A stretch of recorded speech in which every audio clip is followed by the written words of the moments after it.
Friday, the end of the week. It is the 15th of September, 2023. Happy birthday to you. Happy birthday to you. Happy birthday to Johnny boy. Happy birthday to John. And John is You weren't supposed to tell anyone that. Yeah, sorry.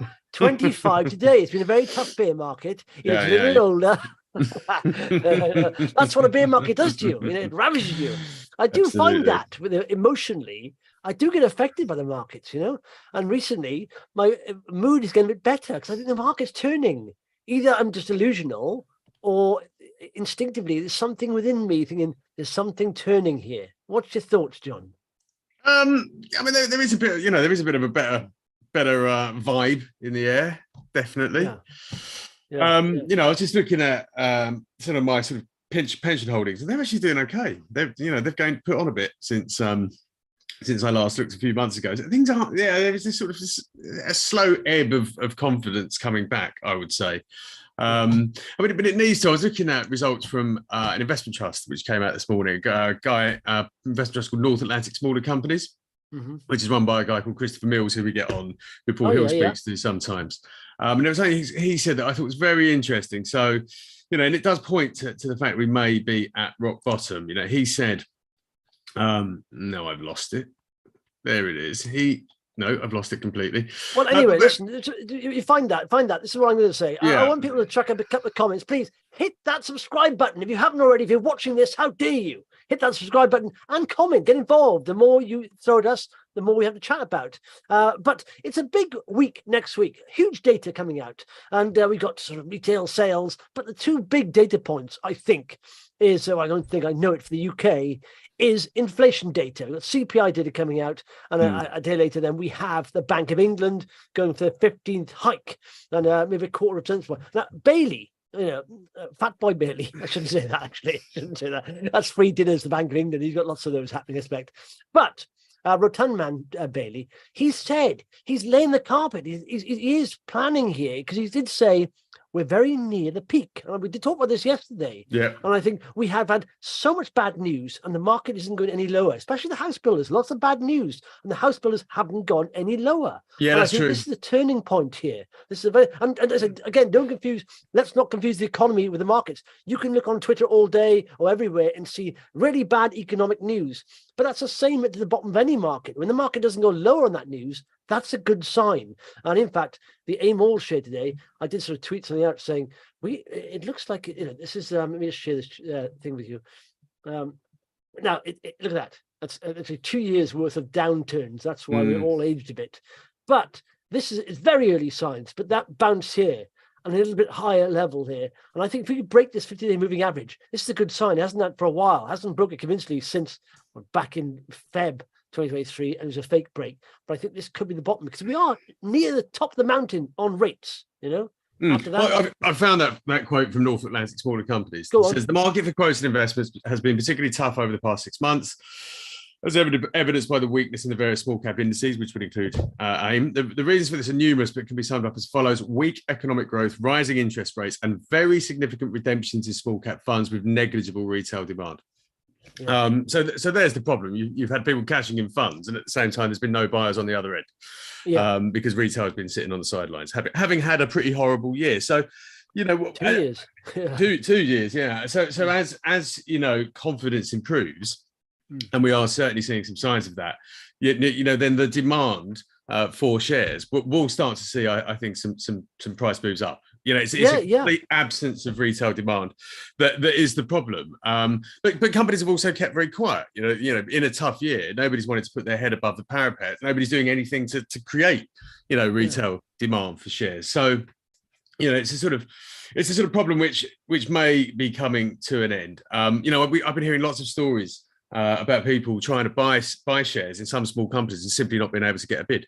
And do you know what happens there as well? Because you've had some of these companies hitting a 2-year low, and the seller's exhaustion. So basically, everyone who wants to sell is now out. So there's so much lack of liquidity, so much few shares traded. Any buys moves it up quite significantly, and then that attracts more. That's how a bear market ends, essentially, in the micro cap space, because everyone who wants to sell is out, and then there's the liquidity, the level of traded shares are tiny.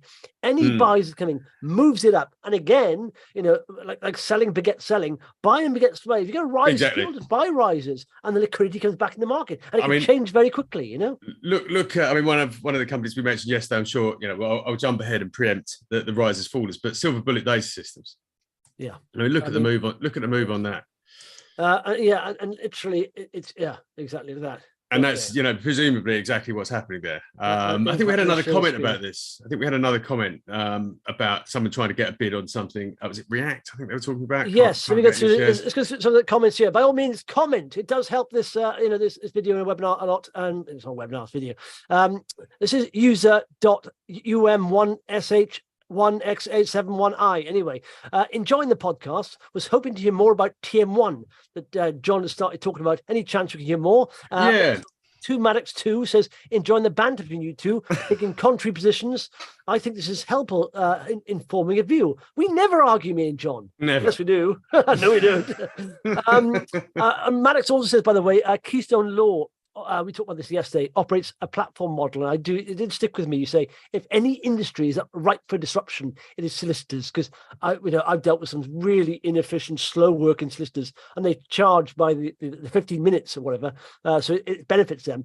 But Keystone Law, they have a platform model allowing senior partner lawyers to set up their own practice under Keystone brand. Keys takes a share of the lawyer's revenue and provides support, tech compliance, meeting zones, networking, capital light. Yeah, it would be capital light. That's quite good. Highly cash generative, of course, because basically they get money from people doing work. They hit a bump in the road last year. Now appears to be on track. Yes. So that I did text it to you, didn't I? But it was about advice on. Here we are. Oh, this is what it was. Oh, here we are. I like this one. This is Gibson. He says, any thoughts on companies where all the shares seem to have been bought up? I own React shares, cannot buy more.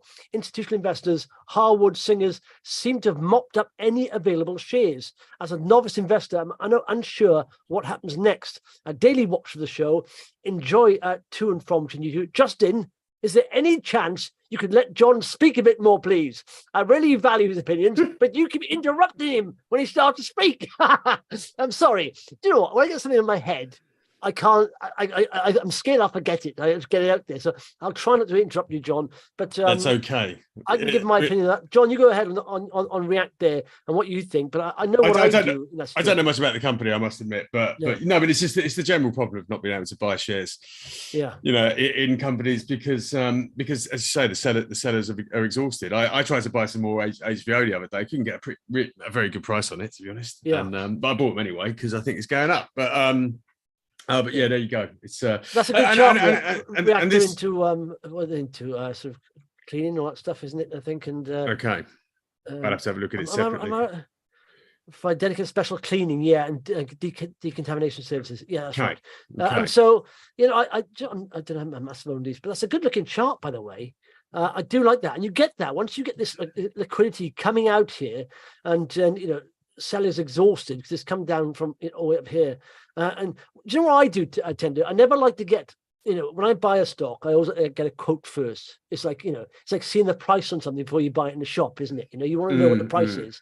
But sometimes if I can't get a quote, what I'll do is put a little position at best and see what happens there. And sometimes it'll knock a couple of sellers out. Or sellers wants to come out. It'll do it. It'll loosen up the stock a little bit. Try that sometimes. It does work, but don't put big orders in at best, because it's literally it's you are taking something off something you didn't even know the price of it. But generally though, with computer systems these days, it won't give you a price way outside what the actual quote is. But sometimes it loosens up a few loose bricks if you put an at best quote in. So big juice for the stock market. Yeah. No. So that's it. I mean, I've had that recently with a couple of shares where, because I like macro caps, and you often get that issue of having you can't get a quote on something. And so either reduce the amount you want to hold. Also, look at this daily quotes, isn't it, or average quote levels. So round figures, for example, if you could buy 1,000 shares rather than say a number, say buy £1,000 worth, that would be an odd number of shares. So they deal in round numbers normally, like batches of 500 or 1,000, depending on the price of the company. But try that first, round number of shares. If not, try at best, and then you may see a way forward on that score. Yeah, useful. Yeah, but anyway, so I think it's a good sign. I think it's a good sign. Generally, that's a bullish indicator. I would say that people are struggling to buy at the moment. Yeah. Hey, oh, look at this. Informer. John sounds smart, but bulls make money. Happy birthday, by the way. I wouldn't say John's a bear. I'd say, are you a bear, John? I mean, I'm a skeptic, really, which is not a bad thing in stocks and shares. Yeah, I'm a skeptic. I'm not a perma bear. I mean, I own enough shares. I've been buying more. I've got a fair chunk of money in the stock market. I didn't liquidate everything. I didn't go to cash entirely. I've got nice, sort of managed exposures, global world indices type stuff through pensions, and I'm on the lookout. But I was just waiting for a good moment. Just I don't want to dive into a market where it's going to deflate further. And as you say, there are these signs. Yeah, the time is beckoning. Yes, and I said it, yesterday, and I like this analogy. It's like we didn't know where the top of the mountain was. Andrew Bailey, the governor of the Bank of England, didn't tell us where it was. Now, for the first time ever, he said we are near the top. That's it. And so that to me says something. He's laying the land already, because then he can say when he does pause, he'll say, well, we did say about this a month back, and he can almost say it's part of the plan. He's not just going by the seat of his pants. So he is laying the land, I think, for a pause. And like I say, we may be up there for a while, a few months, but the stock market looks ahead. And so the next move, positive move, will be down. It won't be back up, I don't think. It's more likely to be down because the economies aren't slowing down. Anyway, FTSE 100, these are the sort of risers. Burberry, Flutter, B&M, Rio Tinto, Barclays is up there. Oh, Barclays is moving. Someone, said it's a bit of a dog. The fallers, Fresnel, silver, a silver miner, aren't they? I think BT. Yeah, Prismos. You own BT. Yeah, a little bit. Well, yeah. Okay. Horror. We mentioned this yesterday. Games Workshop. What a company! The trading update. Yeah, and like I said, they were like £1 in 2008. They're now £112 a share. But they are in. They cater to the nerds, the anorak, which is a big market. And they're very loyal base. So people they love your products. And they keep buying them. Yeah, it's incredible. This company. Yeah. Okay. I used to collect them when I was 7 billion. It's 4 billion pound company. They came out with the trading update, didn't they? Let's look at what they say here. I've covered it on the site. Okay. So what? The trading as ever, Games Workshop don't give a lot away. But what they have said is that top line growth has been ahead of expectations. Licensing revenue has doubled. We know they've got this deal with Amazon to make a Warhammer series, which is being produced and starred in by Henry Cavill, who you may know as Superman, and who's a massive fan of Games Workshop. The figures, believe it or not, Superman is a nerd as well. That profit performance is even better, which shows this is a business that has massive operational gearing. The real manufacturing efficiencies at scale, so the profit really sort of motors away at a rate even above very, very strong revenue growth. The shares took a bit of a beating last year. Like all growth shares, anything highly rated got sold off very heavily as inflation and interest rates rose, which is a sort of technical factor. And there were some sort of trading headwinds, as many companies suffered. But it's recovered pretty much all that ground. And the shares, they don't look cheap anymore, 25 times earnings. But this is a high quality business, massive returns on capital, massive gross margins, hugely cash generative, which is coming back in the form of dividends. It's a beautiful company. Yeah. Well, it's funny. We use PE levels and we standardize them to certain sectors.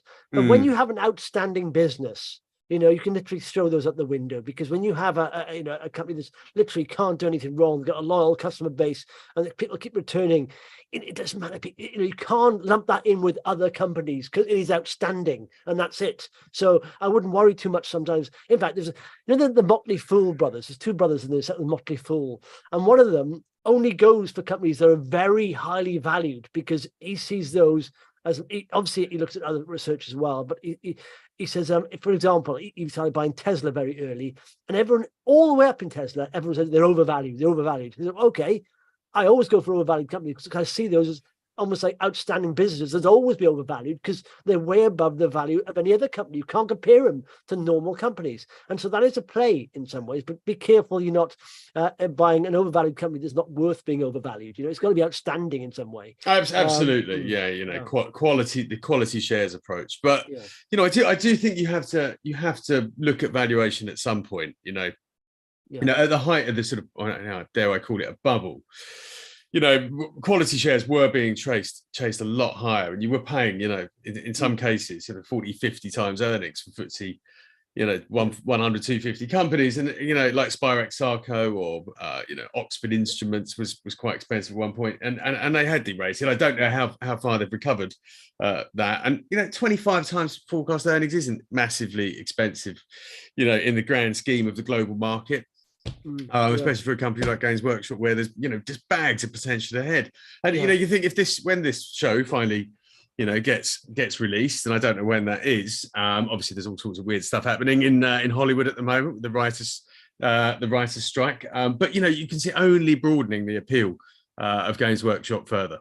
And kind of virtuous circle. You're right there. 25 times for a profitable company that's doing very well. If you put that in America, for example, Arm has just listed 100 times earnings, 100 times earnings, and yet they have no growth. It's like literally, I think they went up by 3% top line last year. So, and they're not in AI, they're trying to say they're in AI. Michael Evans says, Michael, I know you talk about micro and nano caps, but my shares over the last 60 months are Rolls-Royce up 108% and British Aerospace up 76%. I think I called the bottom on those two. Just bought some more Mcbride, a great podcast, chaps. Happy and many returns. By the way, say happy birthday to John if you haven't commented before, and also try and guess his age. John will reveal his age at the end of this. Oh, will I now?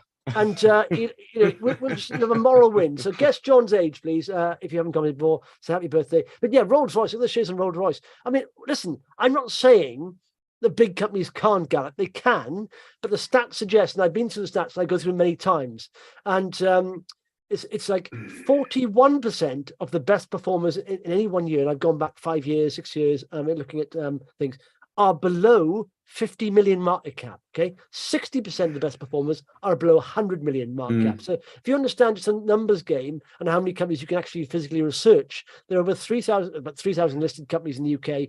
You can't, even if you did one of those a day, take 10 years to research them. So that's why I limit my sort of research to areas where I know I can cope with sub 100 million, sub 50 million, that area. And I know what I'm still looking for. Of course, in a bear market, they also sell off a lot faster. They're a lot more volatile. Yeah. But again, Rolls-Royce, just looking at that chart, go back to those Heathrow travel figures that we put out the other day. Why do I look at them? Because, the more people are traveling through airports, the more flying hours there are on Rolls-Royce engines, the more money it makes. Yeah. So, this was a, post-COVID, horror show, because obviously when fleets were grounded, there's no maintenance revenue coming in for this business. That's how it makes the vast bulk of its money. And then chuck in the added excitement of the small modular reactors that Rolls-Royce is developing. And, there you go. You've got a recipe for some very rapid returns there. I genuinely think, I know this is, let's be honest, Rolls-Royce here was very sold off massively, and it has been outperforming. It's unusual for a big stock to return that.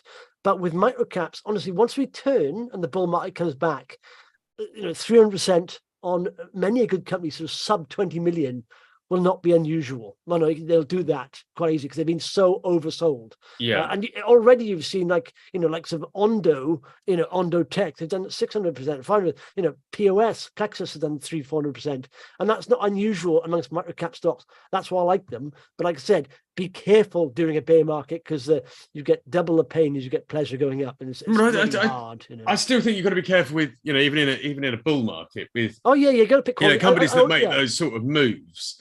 It's generally not entirely down to the sort of quality of the business that underlies it, but it's down to some of the sort of trading activity that's going on around it. And actually, when it comes to exiting, when there's been a mad rush in, a former colleague of mine just once described it as fat men on a bus. When you're trying to get out, then no one can get through the doors because everyone's trying to get out at the same time. Yeah, Mcbride is good looking chart there. It's broken up. They say, look at that line drew there. It's, previous highs across there pretty much, and at a support level at that was sort of 28 pence level, and it broke once there. You often get a fake break, come back, pulls back, and then a break back up, and now it's gone up. That's always been massively inverse correlated with the oil price. Mcbride, because it's cleaning products and chemicals. So when the oil price is high, the cost of its ingredients are high, and hang on. So that's not good then. Michael, be aware of that, because look at the oil price. The oil price is breaking up above new highs. You can say here, this is level sort of, what was that, $90, pretty much $80. It's now breaking above that oil price. And that's a little bit of a spanner in the works. Just be careful of that. Well, both on the inflation front, but with companies that actually, rely on the on oiling and oil-based chemicals as their input costs. Yeah. And Christopher, happy birthday, Granddad. Friday is Gregory. Friday is the best day to have a birthday. It is, isn't it? You can do whatever you want this weekend, John. Okay, let's go from. Yeah, that's sometimes nice, isn't it? I was saying before we came on. Sometimes to do nothing is lovely. Insig AI is on the front page. Shares gain on progress towards monetization of data tools. I did read into Insig AI, and I gave up, I think. But I did have a chart alert on them for some reason, and I got an alert the other day saying they'd gone higher. So I don't know. I didn't look at it. I should check my chart alerts all the time. But this is I hadn't really looked at it very much before, but it's a growing area, which is basically corporate ESG reporting.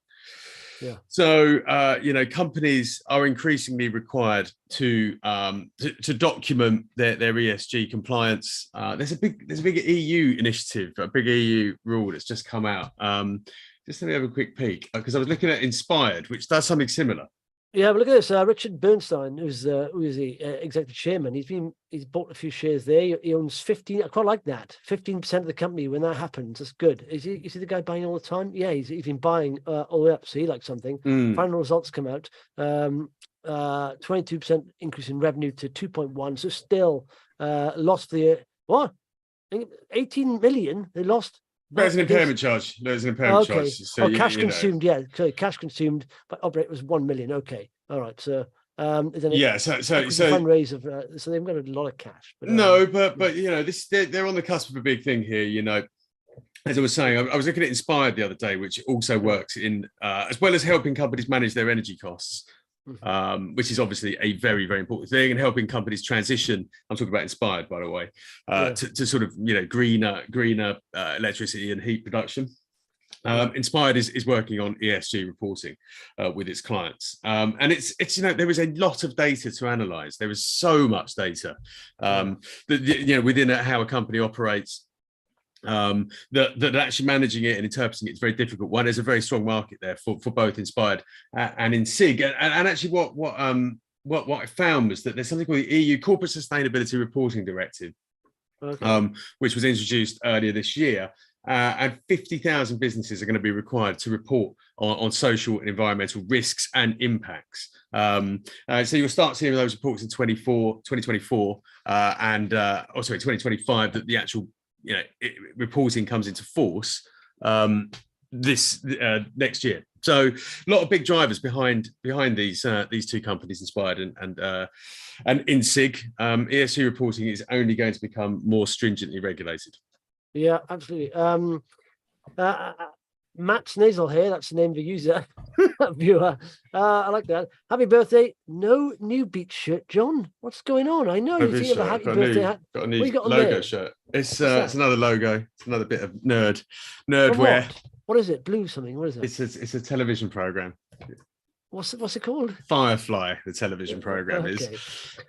Eagle, yeah. You get quite humble and bashful. Stephen Kyle, check the RNS in the morning to see who is buying what.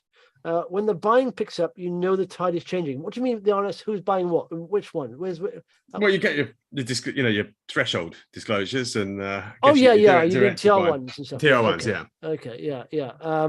But do you know what? It's worth always looking at the front page of Vox. Honestly, scroll down here. People don't understand this.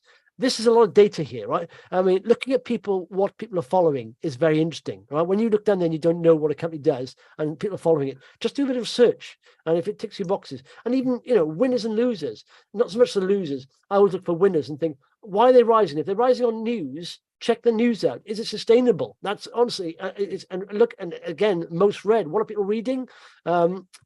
Sometimes it can be a company that's done well previously and people are underwater massively and they've got a big follow account, so they may be reading it to see if they're ever going to make money back. But sometimes it's worth looking at these companies further down, maybe. But generally, winners on news, that's not news there. I don't know. Trellis not news. The only one I think had news is Games Workshop. Nice to see Polarean finally, right? Do you know, Polarean has been falling forever. Oh, I'm not sharing, am I? Sorry, share screen. So, sorry, these three, if you scroll down on Vox here, look at the winners and losers, the most followed companies, most read. These three columns, give a wealth of data. If you look into it, look at the winners and look for news. I just click through there, look at news and see if there's any news. And obviously there's Game Workshop. The rest of them are basically just rising on trading. That's all at the moment. Look at this loser, John, right? Cambria, Africa, right? I think it's what. So why is it losing? So essentially, they were restored today. Okay, AIM restoration because they audited results. I think weren't published in time. You go down, right? And you go results here, replacement. Yeah, and you scroll down. Where's it by? Hang on, I'm trying to get. There's a restoration again, but 2 or 3 times they've been. Am I missing this? 2 or 3 times they've been sort of suspended and restored to. I think, why are they doing that? So that is not a good sign, is it? Yeah. Anyway, we did see a number of companies suspended quite recently for kind of not being able to get their accounts filed on time. Yeah, I can't remember what. There was a flurry of it. I can't remember why. But yeah, this is not a company I know well. This is well below my radar. Yeah, no, I mean, if they're not getting their accounts out in time. What else is on there? So, Rockfire Resources, they raised. Yeah, they've been suspended, but that's because this is a reverse takeover, according to AIM rules. Yeah. So they're buying a couple of gold precious metals trading shops in the Middle East, which one is precious metals trading and a gold, silver, and platinum trading shop in the Dubai Gold Souk market. And the other one is gold and silver refinery, trading of non-manufactured precious metals and jewelry. So basically gold trading. Rockfire is obviously better known for, it owns some gold or has interesting gold resources in Australia, but it's obviously prospecting in Greece as well, a deposit called Malloy, which is a multi-metal deposit. But it's quite interesting. These shares have flown this year, absolutely flown. Look at that. You could put alerts on that. That rising wedge there, and that sort of a gap below, and you think once it breached that gap, which it did, and it, 0.24, it went up higher, dipped down. Big fundraising to support this, but obviously that's come from existing shareholders. So it's going to happen, and obviously then the shares will be restored and presumably continue their ascent upwards. But there's a lot of business that needs to be done to generate the profits that these acquired businesses do. But presumably, it helps it with sort of funding for the prospecting side of things. Quartix, have you covered those before? What do they do now? It's fleet GPS, fleet tracking system. So it's basically any software that's used by companies offering delivery fleets or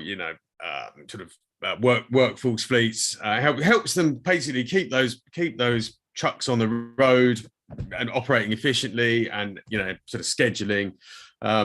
It's made an acquisition just to kind of help it. I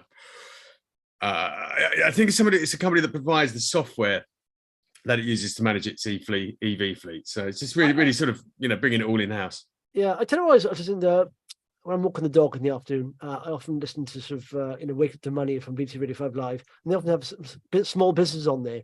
And the chatting to this guy, and he does autonomous vehicles in airports. There's a luggage or luggage things. And he said, "Yeah, we're listed on AIM." I thought, "What? I haven't heard of you." Aurrigo International, they're called. That's a very interesting thing. Just look at their tech, but it's is this the old baggage trucks? Yeah, so they've got where is it? That Shanghai. This is the agreement in Shanghai Airport. They've also, where is it? One in, I think it's in East Midlands, which is the second largest cargo airport in the UK. I didn't know that, but literally, yeah. So anything that can be automated, and they've got these little vehicles that go around, and so in trials, but it's looking quite good. And I thought, I didn't even know of them. So yeah, it's very interesting. So worth looking at this. Again, so one of those areas where you think was right for automation. That said, I went to a video of a baggage handler stacking a plane, and it's quite something. It's real life Tetris. Yeah, but do you know what? Have you seen that video on Twitter where they showed how different countries stack bags? And in America and the UK, they just chuck them on, and then in Japan they place them very nicely. They were showing. It's real life Tetris. It's amazing. I just saw on the BBC website just now. Actually, 2 guys in Miami have been arrested. The guys where you got security and you put your stuff all in the trays in boxes. They're just nicking stuff out of the trays, the security guys. So that's on BBC News. It's nuts. So wow. How wouldn't you miss that, though? You put your iPhone in a tray and it comes up the other and it's gone. Think, what's gone? You'd have a word, wouldn't you? Yeah. Can you see players being the victim of an optimistic bid by a bigger player? It could happen, It's literally. And in fact, they've got some big shareholders on their register. So, but it's been so painful. Playing share price. I tell you, just before we move on, going back to technology minerals, because I was having a quick peek at this. We never got back to. Yes, I interrupted. So that's all right. You interrupted me, but I'm used to it, Justin. So this is really quite interesting. They have they're 48.5% owners of what is an approved lithium recycling battery facility in Wolverhampton. It's called Recyclers Group. Yeah. So. This, as we've talked about before, the lithium supply, the lithium production market is forecast to go into deficit quite quickly as demand for EVs increases. And so recycled materials are going to become increasingly important. And recycled materials make up quite a surprisingly large chunk of sort of global metal use every year anyway, but lithium's a bit special because it's much harder to do. So this has the approval of the Environment Agency to begin operation. It's supposed to be starting to operate later this month, so at an industrial scale as well. So this is something that the country needs very badly to help push the EV transition forward. And I think it's worth keeping an eye on. But it's pretty obviously the company's pre-revenue at the moment, exploring on the one hand, developing this, but quite a significant amount of processing is going to be done here. Yeah, and look at that chart there is from Bloomberg. This guy, I retweeted this today, but it's 10 years to reach the first million EVs in America. Okay, and then it took 2 years to reach the second million, and then 1 year to reach the third million. So you can see exponential growth amongst EV in America, and that's happening around the world. But you realize all the components that have to go into these vehicles. There's from investment point of view, there's isn't it? I mean, it's quite mad. Someone told me the other day that the automotive sector, recycling cars is possibly one of the most efficient areas of recycling of any other area.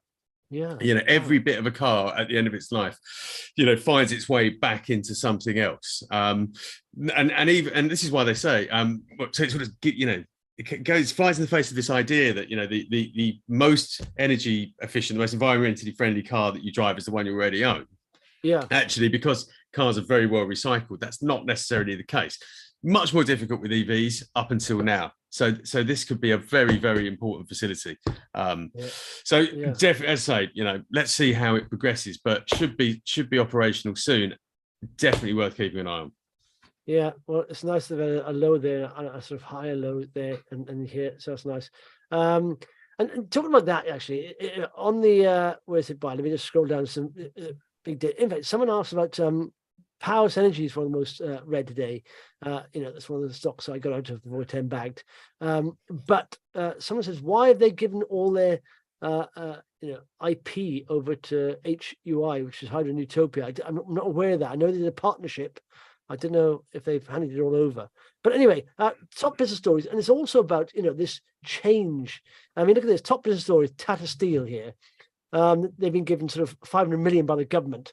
Tata Steel are going to provide 700 million to switch their coal furnaces to zero carbon electric ones. But even so, with this funding, they're still laying off 3,000 people. I know that area very well, Port Talbot. And years ago, I used to employ something like 10 times that amount of people. And used to go past it on the M4. And literally at night, it looks like Las Vegas because it's 24 hours. But you got all these towers lit up.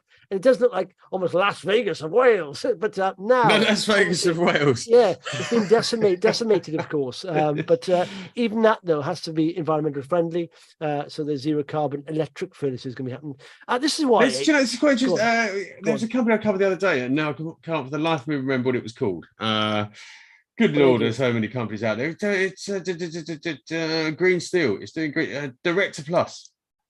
Directa Plus. Yeah, Directa Plus. Yeah. Have a look at that because they did a deal in Romania for it's essentially it's like a graphene based additive that helps you recover some of the sort of waste byproducts of steel production, which again is another part of making steel production much cleaner. So that just sort of brought that to mind. Maybe worth keeping an eye on that as well. DCTA, but like I said, it's not this is. If you are, like we've said before, if you are an oil and gas investor stalwart, fine. But listen, get exposure to this economy. It's changing. We are, it's a revolution in the change. And so that's where money flow is. And like I say, follow the money. Money is going into these areas, massive amounts of money. We're talking about government level money. Yeah, level money, I do like companies that are, positioning themselves for the clean transition. I know, whether you're a naysayer about, the environment and climate change or not. Yeah. So money's flowing into it, and there are some really innovative companies, certainly at the smaller end of the UK market. Yeah. Another one here. Do you know what? I'm going off supermarkets. I've not been a fan of them for a while, but now Sainsbury's and Tesco's, which has said their loyalty cards aren't as good as they seem. What they do is bump up prices to make the sort of dodgy tactics they're using. And that's quite a strong word from a company, because these are big companies and you wouldn't want to be in the wrong side of them legally. So by increasing the prices of everyday items, so the discounts for people with loyalty cards look bigger than they are. And I thought it was very odd how they started slashing their costs once they come under parliamentary scrutiny about them profiteering over, inflation rise. All of a sudden, all the supermarkets are reducing their costs. They probably say, yeah, because the energy prices are coming down and all that stuff. But it just did coincide with that. This is one, obviously, next week, the big data feed for Bank of England. But they say people's predictions for inflation in the coming years were broadly stable during August, which is nice to see. But so with Britain suffering the highest rate of inflation among major advanced countries, the public's net satisfaction, the Bank of England's job in controlling price growth fell to -21, the lowest reading since the survey started in 1999. Well, they can't really control it, can they? They've got one blunt instrument, essentially, or maybe two with quantitative tightening. But all they've got is that instrument of raising interest rates. That's all they've got, isn't it? Pretty much, Yeah. Did you happen to see this sort of story that went viral? This Australian property developer who made some very unfortunate comments about how we need workers have become lazy and we need inflation to give them a kick up the arse. And increase unemployment. Didn't go well for him. No, He's I bet you got more followers though. Apologise, yeah, indeed. But I do think this is something to be wary of in the whole inflation debate, and actually, it sort of ties into this story about train drivers. There, wage demands are becoming higher. There is a rising level of dissatisfaction with the disparities in pay between executives at the top level and the workers on the ground. Wage demands are on the up as a result, and not just a result of the cost of living crisis, but because just this general view of fairness and the imbalance between capital and labour. And I do think it's something shareholders need to pay attention to, because if wages rise, that obviously eats into corporate profitability, unless the big guys at the top start taking massive pay cuts. That's not going to happen. And which ain't going to happen. They go to America. CEO just go to America or somewhere else. Listen, so I think the train drivers, they've got to strike a deal sooner or later, because sooner or later inflation will come down. It'll plateau, and you can't start then claiming for 15% pay rises when inflation, even though prices have gone up, they stabilize even at a higher level. You can't say when inflation's been. It's less convincing argument if inflation's at like 5% and you're going for an 8% pay rise. It doesn't make much sense. So, but I don't know what they do say they are striking over pay and working conditions. I find though, if your pay goes up, the conditions come better as well. It's like don't worry about the conditions, just put the pay up, yeah. Tell you one area where pay's not going to go up anymore. You've sent me a very interesting story about the UK film industry and how it's being affected by the Hollywood writers' strike. And I was astonished by the figure: 3/4 of freelance, film workers, the sort of the people who are behind the scenes are out of work at the moment because of this strike. And but that's having previously, whacked up their day rates, when there was this massive clamour for content in the streaming wars. So, that's sort of what happens. It is what happens. Okay, that's it. Laconix says, happy birthday, John. Gregory says, do you guys ever take any stock market tips as tips, just out of interest? Any you think might be credible? I never take tips. And when I talk about companies, I've had it in the neck from people because I've invested in a company. I only sort of talk about pretty much when I'm, doing videos and stuff myself. Well, that's not true. I do videos and companies I don't know, but I say, I've invested in this. Don't invest in it. It's a biased opinion, essentially. Am I right or wrong? I don't know. But, you should look into it. So tips that never work for me. You always got to research a company. And the person who tipping the company, at what level do they buy in? Because they may be buying, at a good level and they're still promoting it when it's 20-30% higher. So you may get in there and it may come back down. So yeah, never. Do you pay attention to any tips, John? I mean, if someone I know recommends a stock that I know is a good researcher, I will look into it. It's a small market cap, but I won't just jump on something because someone's tipped something, No, there are some commentators out there who do produce, either tips or certainly very strong opinions on companies, whose opinions I respect a great deal. So you've got people out there like Simon Thompson or Paul Scott. So they're always worth listening to what they say, but using that as a starting point for research. Yeah, exactly. I used to find it astonishing the amount of times that Simon would write something up and the shares would start motoring before that, immediately, quite clearly before anyone had any chance to read the research. Yeah, exactly. And those are the very people who jump on something about research are the very people who will blame him if it goes wrong. Precisely. And those guys, and they'll be open to admit those guys will admit when they got it wrong or it's gone against them. They'll be very open and honest about that. They don't suggest they're right all the time. So that's why you should do research. But I suppose sometimes because that phenomenon happens, a liquid stock, it goes up. People don't want to waste time researching. They get in soon, do research after. So, but yeah, I don't mind. It's not a problem with people jumping on tips about research, but you can't then blame someone if it goes against you because you haven't done the research. So that's part and parcel of it. Yeah, and then generally speaking, when something sort of jumped up because of people sort of jumping on it straight away, there is an inevitability to it coming back down to where it was in the first place anyway. So I don't like to rush into stuff. Because I don't think there's any point. Yeah, so I mean, if it's a good company, there's always opportunity to get in. It always dips. Definitely, share prices don't go straight up ever. What's it, Chris? That saying is because the carbon footprint of making a car, not the scrapping and recycling. Yeah, in fact, Chris said that before. I remember, and I did say, you can't recycle my cars, the cars I have. If you look at the crap the kids leaving the car, that is toxic. I sometimes go in the glove boxes, the side panels, the door, and there's stuff in there, and they're glowing. Like, kids, clean the car out. What have you been eating in here? So there we are. We've tried to ban food in the car for a long time. Doesn't seem to work though. Marvelous stuff. Have a nice weekend, everyone, and back next week. Big data week, but have a nice weekend and happy birthday, John. Thank you. Have a good weekend.